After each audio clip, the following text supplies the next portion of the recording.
గుండె నిండా గుడి గంటలు గువ్వల గొంతులు ఎన్నో మోగుతుంటే కళ్ళ నిండా సంక్రాంతులు సంధ్యాకాంతులు శుభాకాంక్షలంటే వెంటనే పోల్చాను నీ చిరునామా ప్రేమ.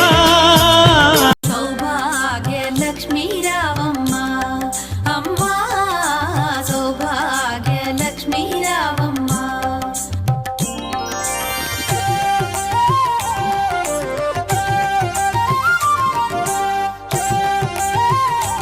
నీ గమ్యం చేరే దారిలో ఈర్ష్యపడే కళ్ళుంటాయి, ఎత్తి చూపే వేళ్లుంటాయి, వంకరగా మాట్లాడే నోళ్లు ఉంటాయి. బెదరావో, నువ్వు నీ గమ్యం చేరలేవు. సాగిపో ముందుకు నిరంతరంగా. పరిస్థితులు ఎప్పుడూ స్థిరం కాదు. నీ కష్టం ఎప్పుడూ వృధా పోదు.